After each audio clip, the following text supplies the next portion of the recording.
Night, everybody. Welcome. This is the Pandemic Proof Singer Series. I am your host, Danielle Tucker. I'm a singer, a vocal coach, and a lead singer for the Mighty Untouchables band. And I am also the host and producer of the Pandemic Proof Singer Summit. We just had one in November, and we have another one coming up in May. That'll be May 17th, 18th, and 19th. And you can go and join our waiting list right now. Registration has not opened yet, but if you want to go to thesingersummit.com, you can get on the list and be the first to know when registration does open. The Singer Summit it's a free 3-day virtual event. It's for singers who are ready to break out of the starving artist mentality and learn what it takes to make a great living, build a lifelong career, and stay relevant as a musician. So go and join the waiting list now.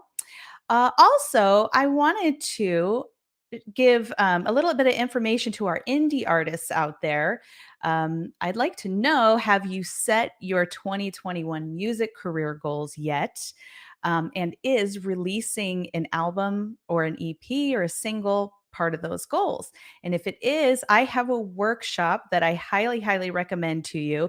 It's tomorrow. It's going to be at noon Pacific Standard Time. It's a free live workshop. This training would be for you if you are planning to release an album, EP, or single this year. If you have spent a lot of time and money in the past releasing and not getting the results that you'd hoped for, or you're very overwhelmed by the whole process of this. This is going to be a wonderful workshop.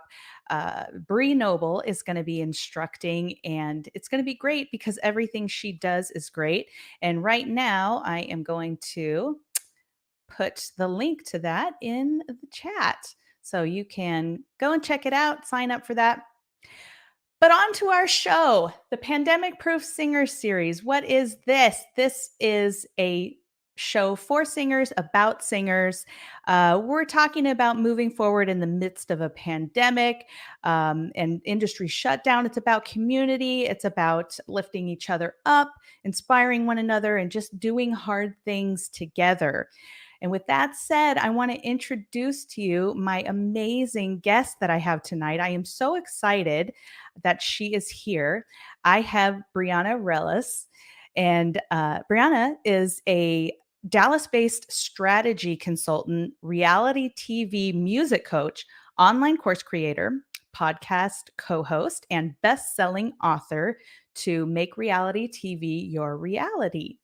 Most recently, she produced the first ever reality singing show summit to help independent performing artists prepare for and leverage the reality singing show platform to create momentum in their careers. She's incredible. Her summit was amazing. I had the honor of speaking there, and I have the honor of having her speak at our summit as well. So let's bring her right on. Hello. How's it going? I am so excited to hang out with you tonight. Me too.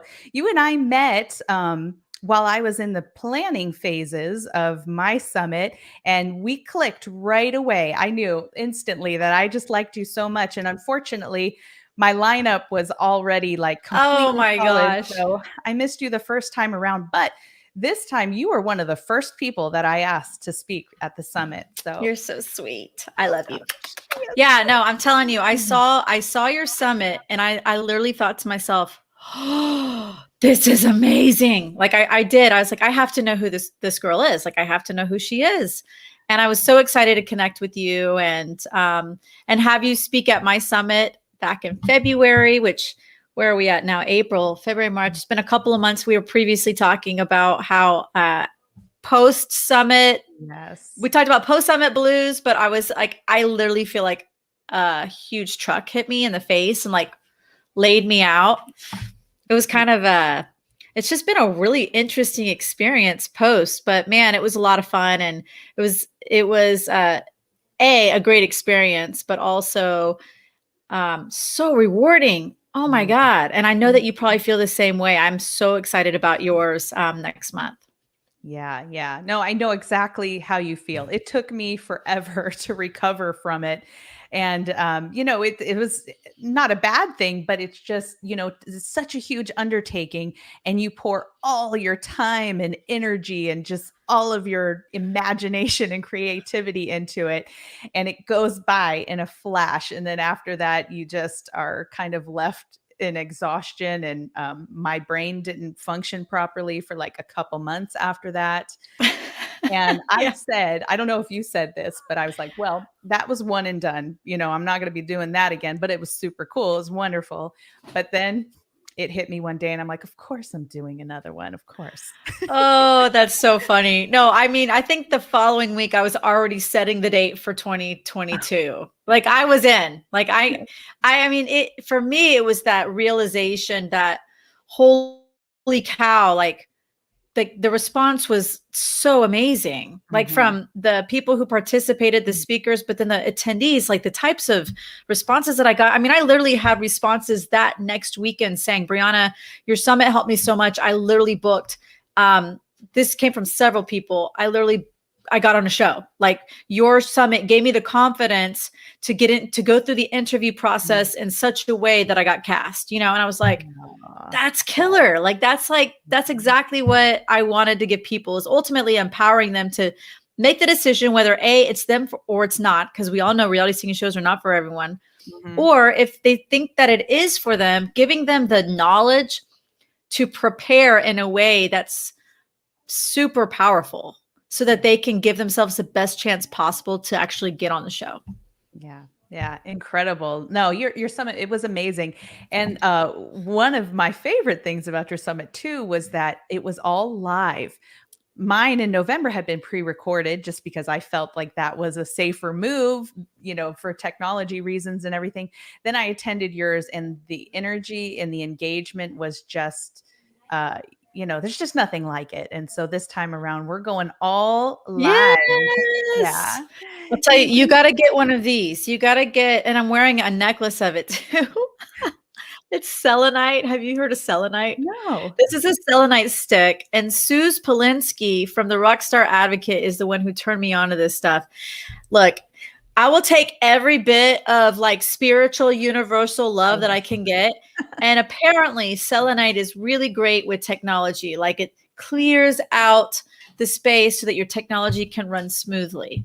Mm. So I stick this puppy next to my computer every day when I work. But you better believe I had that next to it during the summit because it was scary jumping from live interview to live interview to live interview on Zoom. Yeah. There was actually at one point on day 3 where I think I was trying to get like Zoom bombed. What do they call that? When like somebody Oh, like, someone just pops up. yeah, it was weird. My assistant was like, it was like Chinese characters, like it wasn't even in English as a name coming in. It was Yeah. weird. They totally got in, but then they like disappeared. I don't know if Zoom caught them or it was weird. That would be Anyway, fun. that's All the my fun wild things you have to my keep wild an eye out Zoom for. story. Yes, Yeah. exactly. Oh my gosh. Well, let's back up a little bit, Cool. pre-summits and everything. So we'll back up to maybe shortly before this pandemic hit.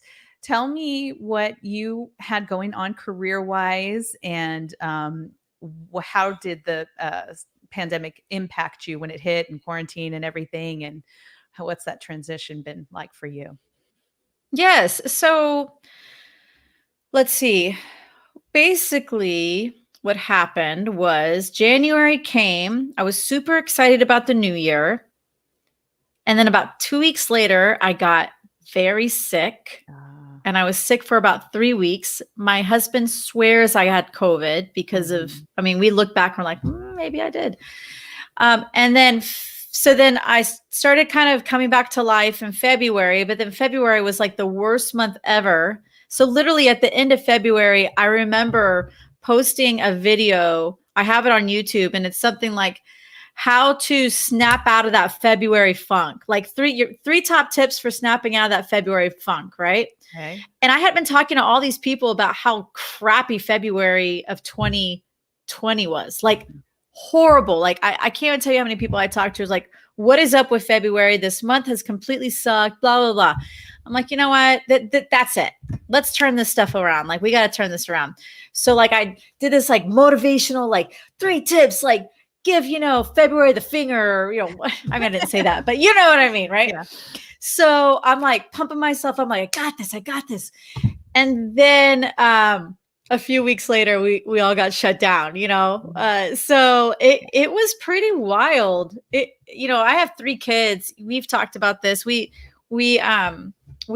come together on this as moms in the industry, and my children, I was suddenly working from home. I was at a co-working space prior to March, so that changed. So suddenly everything moved here. My husband and I own a restaurant, and then I'm in the music industry. So the restaurant industry and the music industry, a lot of industries were hit hard, but the music industry and the restaurant industry were hit really, really hard. Yes. So we were just juggling a lot, and it definitely, I went into a good old, February funk was peanuts to what happened between March and, May, right? Mm-hmm. Definitely sort of downhill, which is not my personality. But what was happening, what was interesting was I was making a shift during that time. And a lot of people talk about this, like the opportunity that you have, and many had during the pandemic, to make a shift, and they can call it they pivoted or whatever they want to say. But there was definitely a shift happening with me. But I don't think I realized that the shift, I didn't go, oh, it's a pandemic, I'm going to make a shift. I think that the wheels had already been, or the seeds had already been planted. It was just happening. Like it was the perfect storm for it to start going.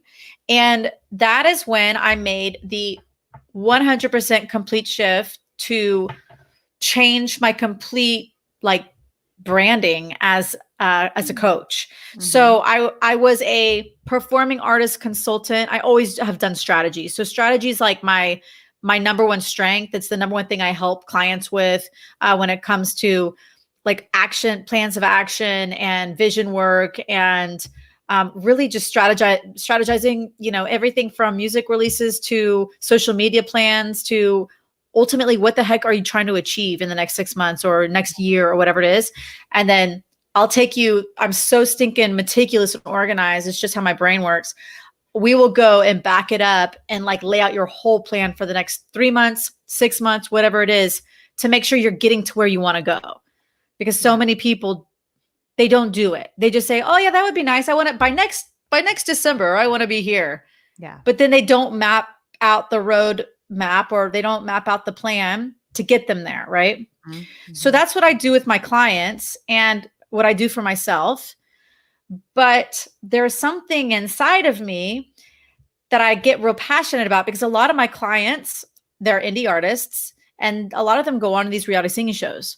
So I've been prepping artists for reality singing shows for years, and I love it. It's so fun. And I was on a reality singing show. I was on American Idol back on season 4 when Carrie Underwood won. So I think it's really, really fun. And I also find it to be an interesting platform for artists to just have another opportunity or another audience, right, to expand message and brand and music too. So pandemic happened, and I basically took the 100% all in. I'm officially a reality TV music coach. I claimed it. I owned that in June. It took me up until about June or July to actually publicly say, okay, I'm officially a strategy consultant and reality TV music coach. And, people are like, well, what the hell is a reality TV music coach? But that's how I do things. I'm like, well, there's not a performing artist consultant out there, so I'm going to call myself a performing artist consultant. Yeah. There's not this. I'll just do, because that's what I do. So I'm like, all right, this is it. I'm owning it. And at that point, I was also finalizing the, I launched 2 online courses during the pandemic. So that's something I just got to work. I just got really, really busy and started creating content. So I launched 2 online courses, the second of which was Make Reality TV Your Reality, which is my signature online course. And from that, I launched my best-selling book, Make Reality TV Your Reality. So it's all about basically, I'll just hold it up here because I can never remember the damn subtitle. Here's the book. Make reality TV your reality. Crush your reality singing show audition and ignite your music career. Yeah. So became a bestseller on Amazon last fall. That was written during the pandemic. Love it. So that's what I did during the pandemic. I just punched out a bunch of content, bunch of online courses. This is actually my second book. My first book, I'm not trying to brag, guys. I want to show off these books because y'all can get them on Amazon. This is Performing Artist Pathway. I'm like, where's the camera? Oh, there it is. Navigate the highs and lows of your music journey. This was published in 2017. You can also find that on Amazon. But when I got to tell you this, because when I wrote my first book, that's when everything opened up for me. I started getting invitations to speak at music festivals. I started getting clients that really wanted to work with me. And so I shifted from I used to performance coach for bands, which is so much fun. I love it. That's another reason why I'm passionate about coaching people to go on reality singing shows. Cause I'm like, okay, you have to this is how you get the chair turned. I get in there with them. But I went from performance and vocal coaching to just full on consulting because of this book. And then I wrote my second book and I wrote it in half the time because I did it I already knew how to do it. And I'm talking a lot. Sorry. I have to share this because this book, Performing Artist Pathway, was written in 2017. I mean, a lot has changed since I wrote this book, but a lot has changed because I wrote this book. So if you're in the camp of thinking, I've always wanted to write a book but I don't know how, or maybe you think I've never written a book, or I think I should write a book because maybe it would also kind of play into my career a little bit or whatnot. I'm telling you that yes, it will. Books are really, really powerful like that. So, and it also gives you that crazy confidence that you can absolutely do anything you put your mind to, because it's like the summit. The summit is a huge production. Yeah. But once you get through it, you're like, oh my God, I did that? Yeah. Seriously. Holy cow. I can do anything. Yes. Yes. Anyway. Yeah. So that was kind of, I had a lot of big plans for 2020. I actually was going to relaunch Performing Arts Pathway. That was my big plan. I was going to do a version 2 and relaunch it. I'll be honest, I didn't think I had a second book in me anytime soon. So the pandemic really shifted that. I was going to do audiobook and second version of Performing Artist Pathway. And then everything changed. And now I have, as you said, I did the Reality Singing Show Summit back in February. Well, I did a huge launch last fall as a reality TV music coach with my online course, with the book, all the things. When the book came out, I did a massive, massive launch that included the course and the trainings and all the fun things. And so that was kind of the beginning of really branding myself in the reality TV music space. And then after the summit, I'm like, well, that sealed the deal. The reality singing, not everyone, but people will continue or down the road start to know, okay, if I'm preparing for a reality singing show, I got to call Brianna because that's what I'm trying to do. I'm trying to help as many stinking people as I can because I see too many people go on those shows and they're not prepared. Right. And they miss massive opportunities to leverage the platform, huge opportunities. Yeah. And it makes me nuts. Yeah. Oh my God. Well, I want to jump more into that, but I want to know more about you because I think we may have been separated at birth or something because you're so my kind of girl. I love it so much.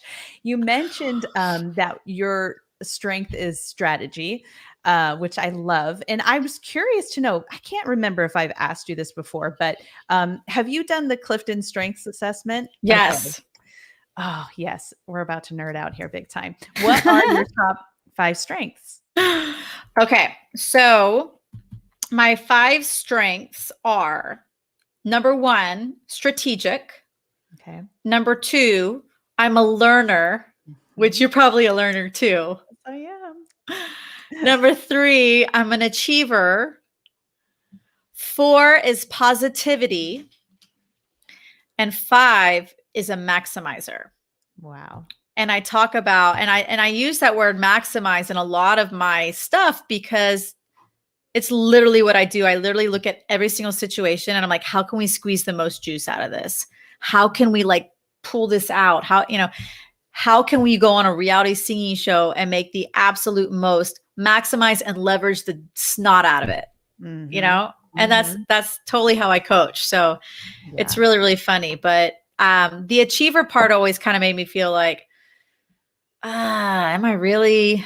But I am. I have to just own it, but I think it bothered me. The word bothered me because I'm like, I'm not achieving because I feel like I have to, or because I'm trying to outdo anybody. I'm achieving because it fills me up. It makes me feel on fire. It makes me excited about life, and God, when I'm not working on a project or towards something, I'm a little lost. Yeah, absolutely. Yeah. For those that are watching, if you don't know, Clifton Strengths is this really brilliant assessment that you go through, and it basically shows you or categorizes what your top strengths are, and you can study basically how those can work in your favor and the shadow side of them too. And you mentioned achiever. I have achiever in my top 5 too, and it is such an interesting thing because that is something that I almost kind of carried, I don't know, shame around for a lot of years, because you're just wired, driven to do those things, and the uh, the achievement, the acknowledgement, everything that comes with achieving is so important. And I kind of thought that that was a negative trait about me, that like, why can't you just chill out and be happy? And Yeah. but then you learn so much about yourself, and when you can really own it, then it becomes amazing, and the drawbacks on the shadow side of it, and can kind of keep those things in check. And now, anything in my life I neglect now, I say, I try to think of it, I reframe it. How can I achieve in this area? Ooh. It's a very useful. Wow. Yeah. That is a very interesting flip the script type tactic. Yeah. I like that. My top 5 are learner, input, achiever, relator, and harmony. And so Oh, my top 2 and my 4 and 5 are very similar. So they basically double down on each other. And it's really interesting. that is so funny. Yeah. I mean, I took that what is it, assessment years ago, and I'm like, I wonder if it would be any different. But honestly, like everything on there to me is so accurate, and a friend of mine, she's really, really into the Clifton strengths. Like she's analyzed like the full report, and she works with clients as well, and she actually brings those into kind of her coaching as well. But yeah, she had told me one day, she goes, if you take your top 5 Clifton strengths, and apparently the 1 and the 5, they like go off of each other really strong. You know what I mean? So, and if you basically are maximizing the 5 strengths. If you can for you, harmoniously tie them all together and really bring them out, then you're like in your sweet magic money spot. Yes. That's the whole point. It's like, if you can really play into your strengths, that's exactly where you need to be. Yeah. And I was just thinking that, Brianna, that everything that you're doing is completely in alignment with what your strengths are. And when you can lean into them, that is it's your zone of genius. And it's like, you're just on fire. You can't be stopped. Everything works. And I can look back at my biggest successes, or I can look back at times in my life when I was really at my best. And I can see how all five of those strengths were like heavily in play at that time. I can then look back at some of my failures or, problems that I had in life, and I can see where a strength or two was really missing from that scenario and could have ultimately been like, the downfall of those situations. So it's a really fascinating study. I love it. I love learning Yes, about it. it is. Yeah. Yeah, whoever, if you're tuning in right now, I think you can take it if you just Google Clifton Mhm. strengths, Mhm. or the Gallup, like GALLUP, Yeah. Gallup strengths or whatever, Gallup report. Mhm. Yeah, then you can grab yours, but it's Yeah. worth it. It is. It It is. I is. like it. Yeah, Yes. and then you want everybody in your inner circle to be taking it so that you can try to figure them out and It's kind of like, what's um that number system that everyone got all like the obsessed with? Enneagram. Oh, the Enneagram. Yeah. Yes. They're like, what are you? Oh, Yes. I know what you are. Oh, wait, but I'm not supposed to say that because you're supposed to self-diagnose what you are. That's You know, right. I'm like, well, I don't know what I am. So it says I'm a 3, but maybe I'm actually this or a this with that wing, or Right, it's with the too wing. it's too complicated for me. Yeah, yeah. I think I've tried to read that book a couple of times, actually. It is It is. fascinating. I'll Mhm. give them that. It's fascinating, but it's complicated. Yeah. Well, cool. Well, we'll have to nerd out on that, a little bit more For sure. off the show, but, well, let's get into your background a little bit. Tell me a little bit about, your musical journey, kinda how you got started out and kinda what led you to current day endeavors. Yeah. So, musical theater nerd, grew up going to community theater because growing up, that was the avenue. There weren't, artist development programs on every corner like there are today. And so musical theater was the avenue that I took to do music. Mhm. And I was just singing at a really young age. I know you and I have talked about this because you realized one of my childhood dreams, which is to go on Star Search. Right? I watched Star Search religiously, but the other show that I watched religiously was the Mickey Mouse Club. Yes. And so when I was in, I auditioned a couple of times. When I was in like fifth or sixth grade, I auditioned and didn't get very far. But then the second time I auditioned, I was in seventh grade Mhm. and I made it to like the top 10 of Dallas. And from that 10, they chose 2 to go to Orlando. Jessica Simpson was one of the 2. Okay. And she and I went to rival high schools. So we sat next to each other while we were waiting, Mhm. chit chat. She was actually very sweet.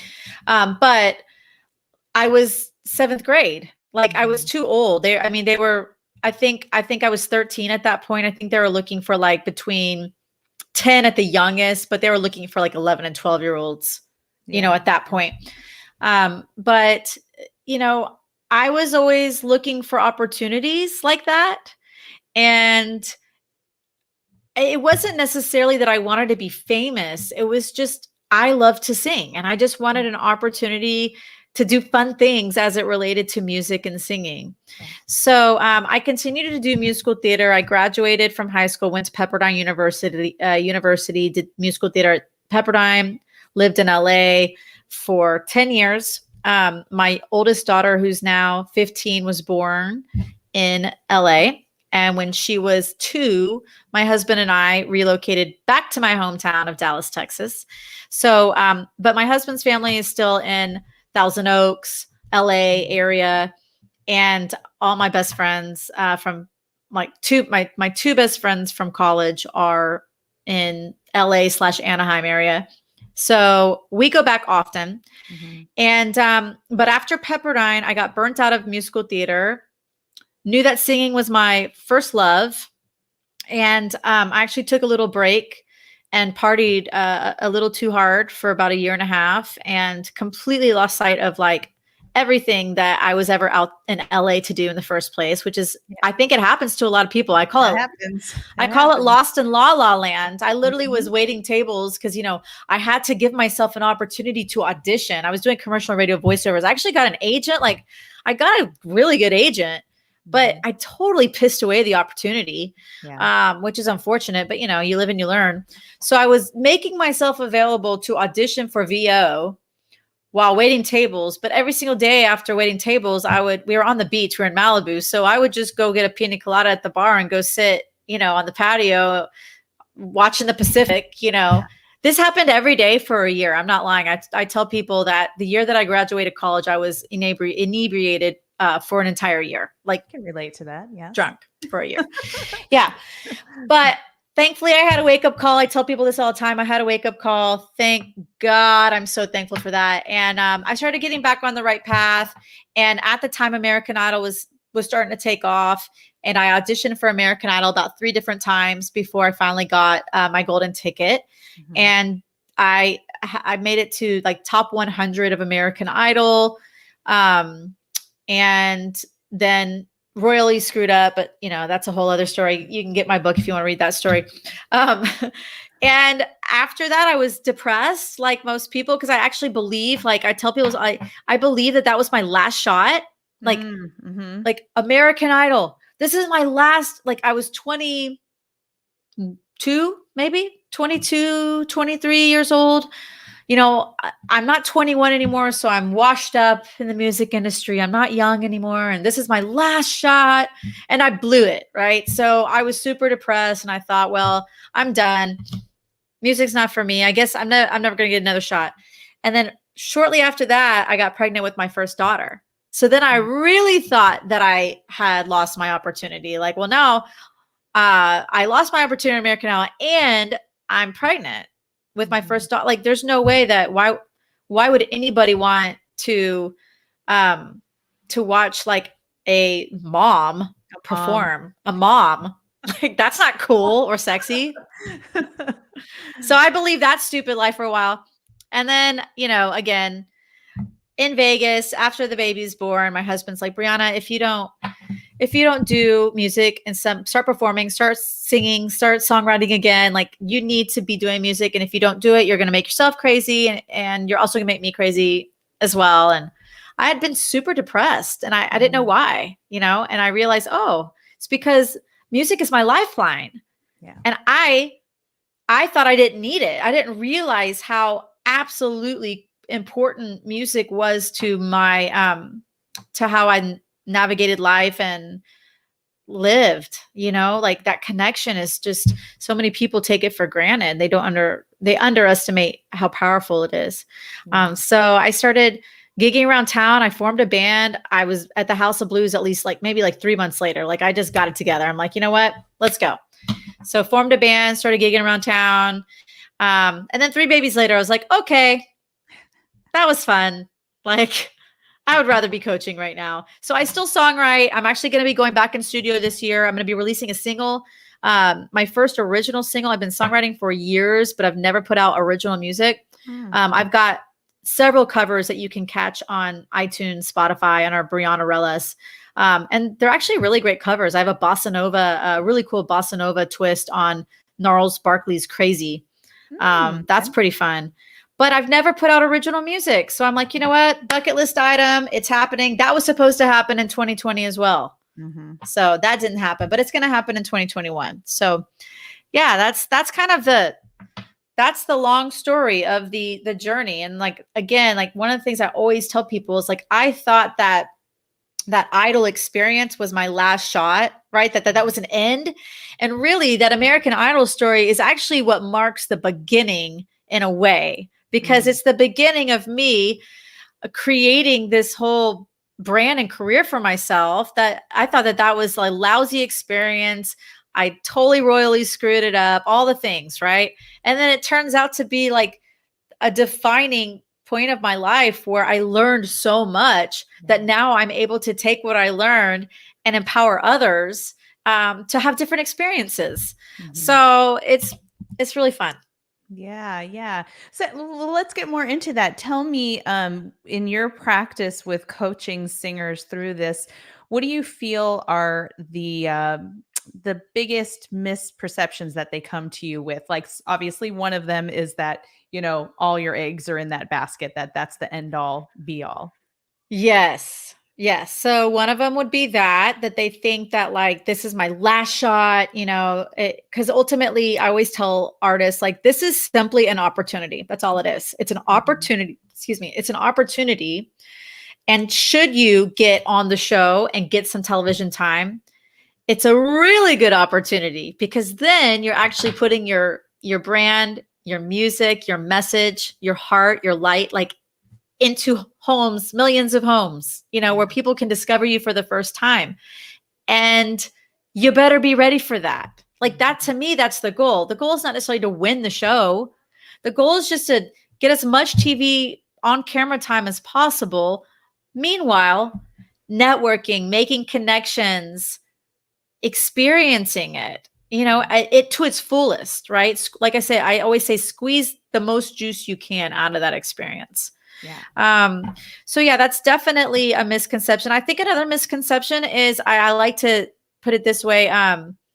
Reality singing shows aren't for real musicians.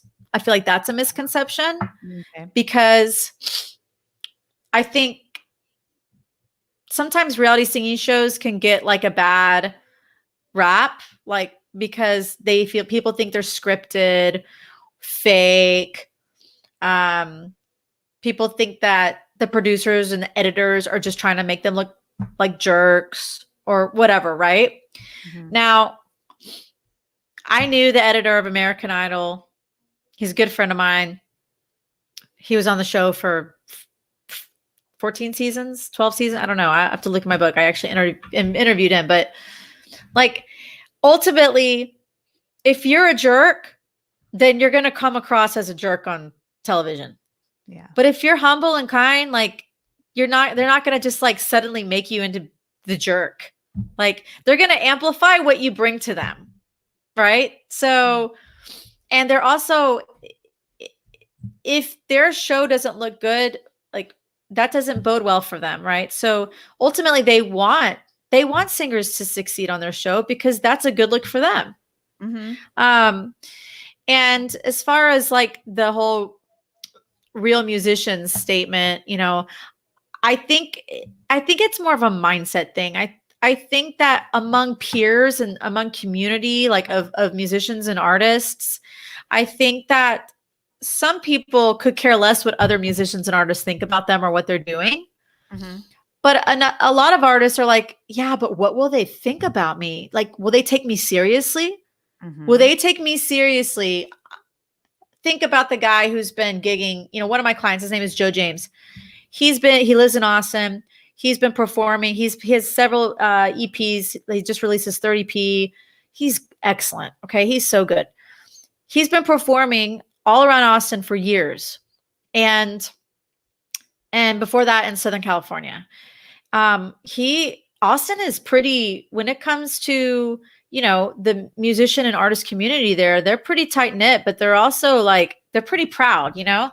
So Joe was a little afraid or concerned, like, well, are they gonna take me seriously if I go on The Voice? Sure. You Mhm. know? See that. Because it's almost like you gotta save face a little bit, like, oh, like you're selling out. Oh man, you sold out. You went on the reality scene, like you're selling out. Mhm. But to me, that's just hogwash. Like it's just ridiculous because at the end of the day, like I said, it's an opportunity.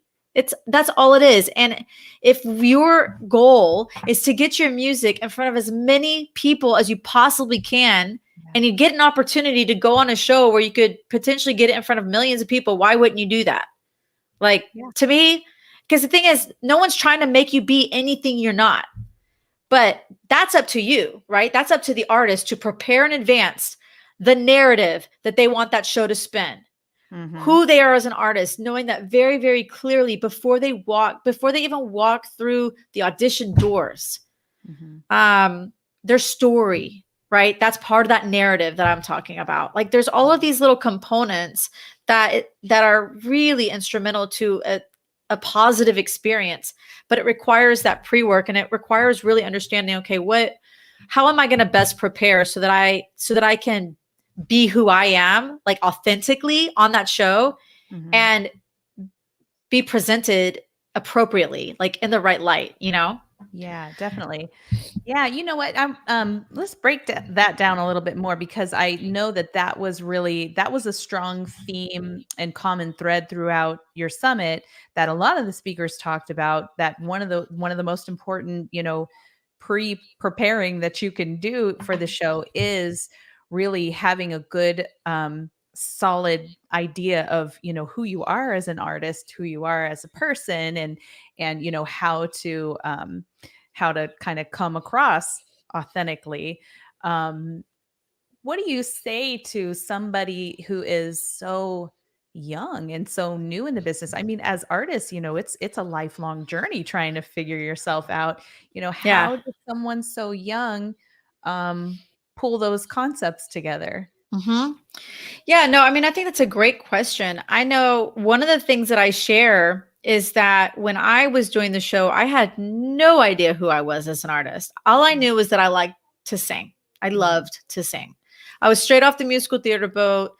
I'm pretty sure one of the judges asked me if I did musical theater, like, because I was like, hi, I'm Brianna Ruelas, or Brianna Fideli. I wasn't even Ruelas then. But it's like, and today I've prepared Christina Aguilera, or whatever. Like, anyway, so I didn't know who I was. And what I tell artists, even when they're young, is that nowadays that's not going to cut it. It's just not, because Mhm. there's too many people who audition for these shows. And I'm not going to say they know exactly who they are, but they have a pretty strong idea of their leanings, the type of voice that they have, but also the types of songs that they can thrive in, the type of Mhm. vibe, the type of songs they want to sing, the type of artist they want to be. Because it's more than just like understanding what songs to choose. And it's also about like your look and your brand and things like that. And a lot of times, let's be clear, like they have wardrobe on these shows. Everyone knows that. But on The Voice, for example, they actually have you bring in pieces of your own wardrobe that they take into consideration. And then they're like, okay, we'll take that. Oh, and then we'll just add this, and then we'll put this, and then, Yeah. so like there is an element of like they're wanting to know what you're bringing to the table as well. And for these Mhm. young artists, um the way that I coach them and what I work through, and it's not just young artists, because older artists are still trying to figure out who they are too, Sure. um, is really just starting simple and just thinking about, okay, well, what do what is your friends and family or people who come to see you at gigs, like who do they say you remind them of, Mhm. or who do they compare you to, like not that you're an exact replica and you don't want to be, but like your vibe, your sound, the way that you made them feel, what did Mhm. that remind them of? And if no one's ever asked you, then you need to start asking them. You need to Mhm. start asking questions. And sometimes it's as easy as calling up your best friend and saying, yo, like, you've seen me perform live. Do I remind you? Are there any artists that you can think of, or any, like, is there anything that what I do remind, just to Mhm. see what the answers are? And look, your sister and your mom and your best friend may not be the best person to choose. Like, I feel like it's better to get more of a outsider's perspective, or a fan, or someone who shows up to all your gigs that Mhm. you appreciate. And in fact, you can tell them like, hey, I so appreciate that you show up to so many of my shows. I'm just curious, what is it about my show that you enjoy? Like, Yeah. what do you hear that make, like, how does it make you feel? Or once you start getting like pieces of that, I think that's a really great way to start honing in on your brand, on your vibe.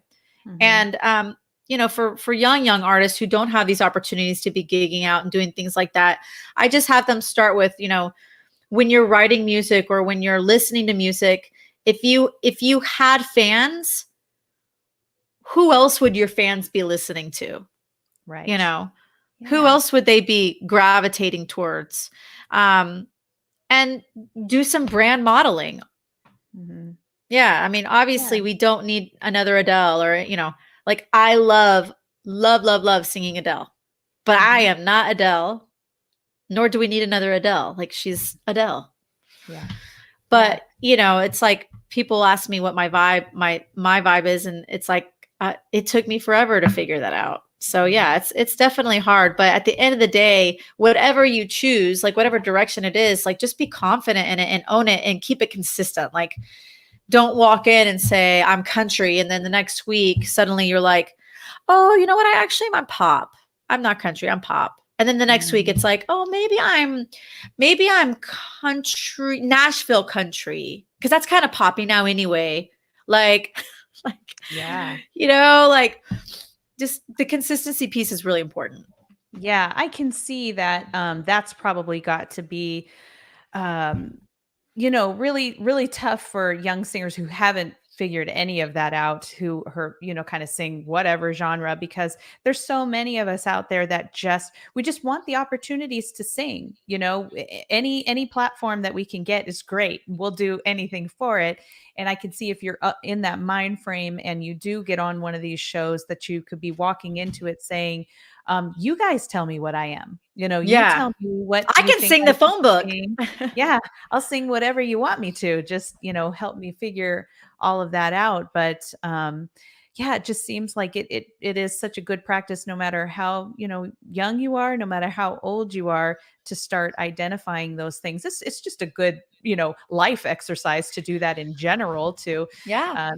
understand yourself better. And I was curious to think, what do you think of like an indie artist who maybe already has a bit of an established following?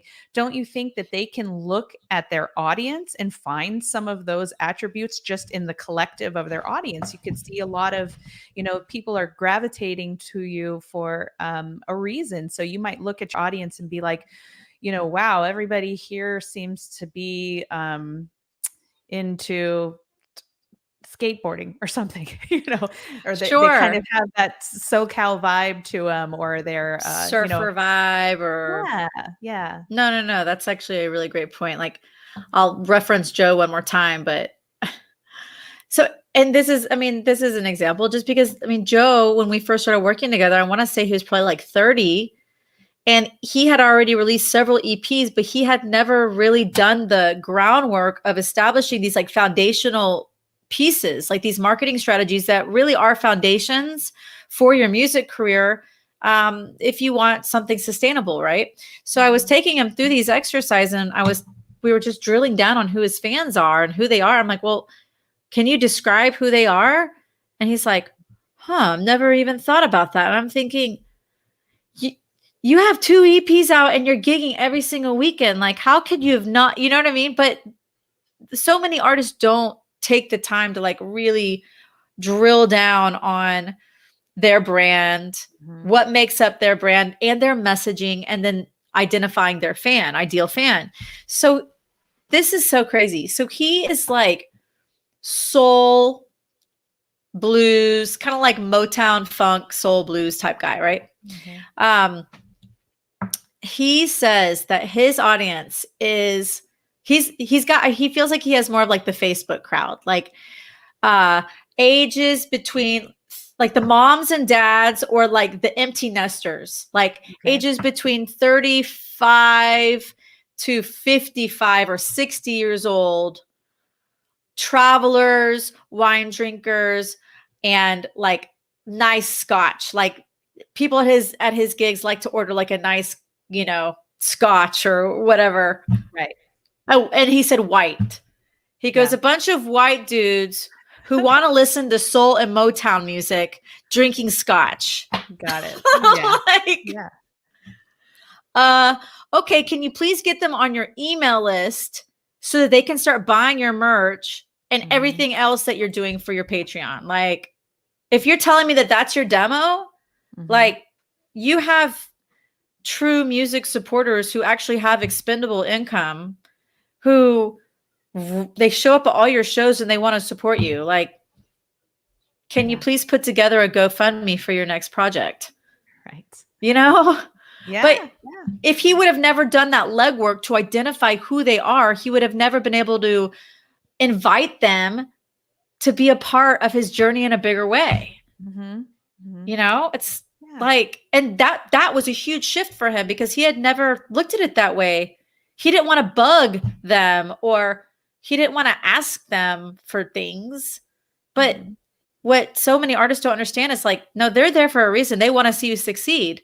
They Mm-hmm. want to see you, they want to keep seeing you perform live. Yeah. And they also want to be a part of it. Yeah, exactly. And I think, that is such a it's such a, I think, a lifelong struggle for a lot of artists is trying to avoid um selling out, or trying to be too commercial or trying to be anything other than what you are. And this is exactly what that exercise is because your following is coming to see you because they like you precisely the way you are. And it's really just fishing out what are those little things about you that you don't really even know. I mean, they may like the way you dress, they may like the way you walk, they may like the way you tell jokes, or just what your banter is on stage, or how you are with other people. So many factors into it. It's not something you're going to figure out overnight, but it's something as an artist you really need to be conscientious of. And Tim Moore is in the comments. I want to call him out and thank him for jumping in. And he says that identity, if there is one message every judge repeats time after time, it's the artist's opportunity to figure out who and what they are as an artist. Yeah. Yeah, Yeah. absolutely. It's just, and you know what? I think that, and I have seen this where a lot of artists will go on the show and they think like they're just now kind of coming into their own. And then by the end of the show, because they have an opportunity to explore it like deeply, because Mm-hmm. they're constantly singing, they're constantly creating, having opportunities to sing different songs. And so it's almost like the evolution and the time and opportunity that they get, especially on this like massive production, like Mm-hmm. it kind of helps them, almost accelerates, like gets them to where they're headed, right? Mm-hmm. As far as their artistry and brand is concerned. I mean, not uh, that I think happens even more so after the show, because when you don't have all of that behind you, then you're stuck to go, okay, well, wait, but who am I? Who do I want to be, right? Because the show's over. The show will end, whether you win or not. Eventually, it will end, right? So Mm-hmm. then it's up to you to take the momentum, and if you prepared in advance, you'll be ready for it and kind of ride the wave, but also use it as a springboard for your music career and leverage those relationships and the networking that you just did and just the experience in general. Mm-hmm. Yeah. Yeah, that's really But that's like interesting. with any opportunity. Don't you agree? Any opportunity that you have, whether it's a gig, you go to that gig, you do your best. Maybe you meet, maybe you make a couple of connections at night. Maybe you get someone's card who says, "Hey, I really want to host an event at my house, like a private party or living room performance or da. We'd love to." Like, awesome. This gig just turned into 3 more gigs. Perfect. But you have to seek out those opportunities. If you're on stage, yeah, I've heard you talk about this. It's like you have to be gracious, right? You have your performance. And what are you going to do? Just like not acknowledge all the people who just showed up? No, you're going to go walk around. You're going to thank people and you're going to say hello and you're going to make some connections and maybe take some cards and maybe look people in the eye and say Mm-hmm. hello, you know? Yeah. And Yeah, that's absolutely. how it works. Yeah, you're speaking to a subject that is so near and dear to my heart that I love to, I love to talk about in my own practice, which is, those little tiny seeds. Now going on a reality TV show, that is like that's a big ass seed right there. That's I a mean, big it's one. like an avocado seed or something. It's that's a wonderful opportunity, but not everybody gets that opportunity. Yeah. Not everybody wants that opportunity. So it's those smaller seeds that we go out and sow. It's treating the little gigs like they're the best gigs and they're the last gigs. It's like treating that one or two people that showed up, taking really good care of them, taking really good care of those people who are paying attention to you, and those little tiny opportunities that come up, especially if you don't have anything going on, you take what is available, and use it as a springboard, because ultimately one thing leads to another, leads to another, leads to another, and that has so much to do with the relationships that you cultivate in the business, and your reputation, how people experience you, how you're showing up.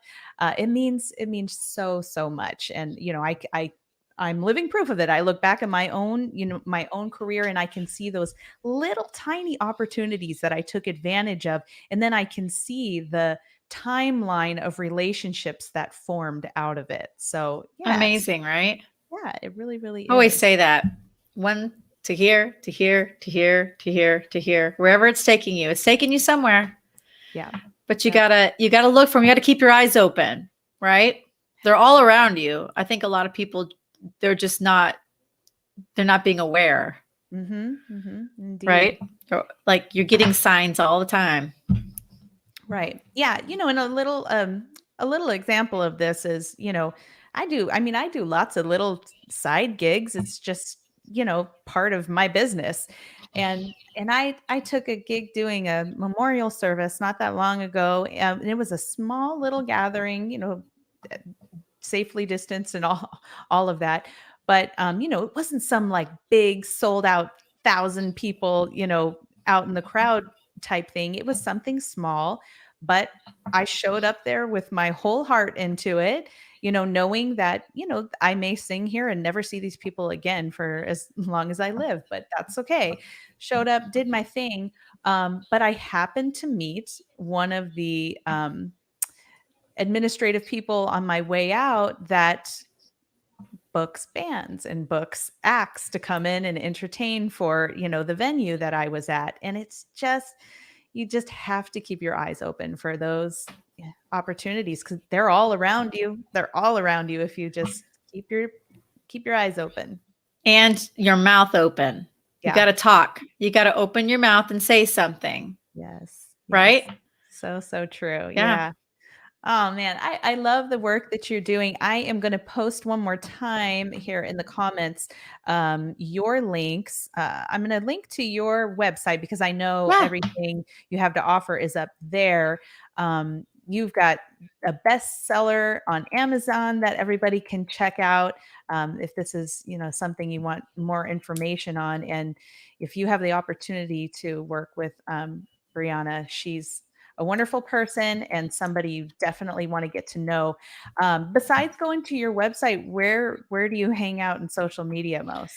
Yeah. So I'm more so on Instagram at Mhm, Brianna Ruelas Music. So my website is briannaruelasmusic.com, which I think you're probably putting in the chat. mhm, But Brianna Ruelas Music is on Instagram. And if you go to my website, there's a freebie there that it's actually a audition checklist for reality singing shows. But what I want to share with you, if reality singing shows are not your thing, is that part of this checklist is about creating and crafting your core brand story, which as an artist everyone needs, mhm, right? Whether you're pitching new music and you need to put this in your press release, or pitching press or whatever that is. So I take you through.